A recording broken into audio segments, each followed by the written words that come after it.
When you think of self-confidence, what comes to mind? Is it that person who walks into a room and everyone immediately turns to listen? Maybe it's someone whose self-belief seems to radiate like a bright light, drawing others toward them. Whatever image comes up for you, we often imagine confidence as an inherent trait, something you're either born with or not. But here's the truth. Self-confidence is not a personality trait. It's a skill. And like any skill, it can be learned, practiced, and perfected. That's right, a skill. And once you realize that, everything changes. Self-confidence isn't something you're stuck with or without. It's something you can cultivate, something that is entirely in your hands. And it all begins with the willingness to see it that way. So, how do you build it? It starts with a simple but powerful process: practice. The more often you step outside your comfort zone and try new things, the more confident you become. It's not about perfection, it's about repetition. As Mel Robbins explains, confidence works in a loop. First, you try something new. You either succeed or you survive. Either way, you learn something. The more you repeat the process, the better you get, and the more confident you become.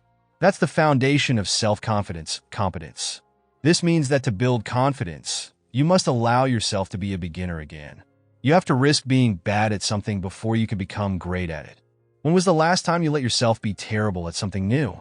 When did you last push yourself into uncharted territory and stick with it? Even if you felt unsure. Think about that project you passed on because you feared you weren't ready. That person you hesitated to reach out to because you dreaded rejection.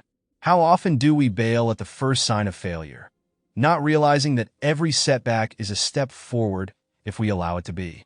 Embracing failure is crucial. Why? Because failure isn't the end, it's a part of the process. In every attempt, there's value. When you try and fail, you gain feedback that success could never give you. It highlights blind spots, reveals strengths you didn't know you had, and forces you to grow. Think of kids learning to walk. They're born with no concept of what failure is. They just keep trying, getting up again and again. That's innate confidence in action. They don't see falling as a reason to quit.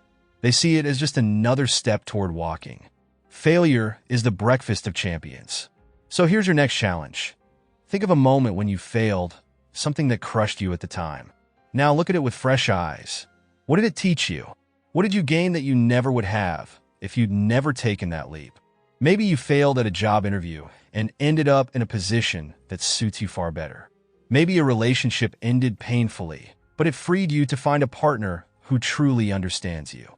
Every stumble is an opportunity if you choose to see it that way. But there's another piece to this puzzle: the way you talk to yourself. Your internal dialogue shapes your reality. The things you say to yourself, whether out loud or in your mind, become the stories that guide your life. We all have that inner voice, and if it's constantly critical, tearing us down, it's no wonder we struggle to believe in ourselves. You wouldn't talk to a friend the way you sometimes talk to yourself, would you? So why is it okay to do that to you? You have to be your own biggest cheerleader, the one who builds you up when the world tries to tear you down. Start by writing a letter to yourself listing all the things you've achieved, big and small. Keep that letter close and read it whenever you start to doubt yourself. Let it remind you of your strength, your resilience, and all the reasons you have to be proud of who you are. Because you are not your failures. And lastly, give yourself credit for the small wins. It's easy to dismiss the things we do well as no big deal. But they're a big deal. Finished a project on time? Praise yourself. Stayed calm during a stressful situation? Give yourself that acknowledgement. The more you catch yourself doing well, the more your brain starts to recognize your own worth. It's all about training your mind to focus on the good. Science shows us that our brains are wired to react strongly to negative events because, in the past, that helped us survive. But we can retrain our brains to notice the positives too. So, today I challenge you to start practicing. Every time you catch yourself doing something good, no matter how small, celebrate it. Your brain is paying attention, and every small victory is a brick in the foundation of your confidence. The power is already inside of you. It's time to tap into it. Practice, praise, repeat. Before you know it, that shy, uncertain voice in your head will transform into one that's powerful, assured, and proud. So go on. Get out there. Try, fail, learn, repeat. Because the only way to grow your confidence is to build it yourself. And trust me, you've got this.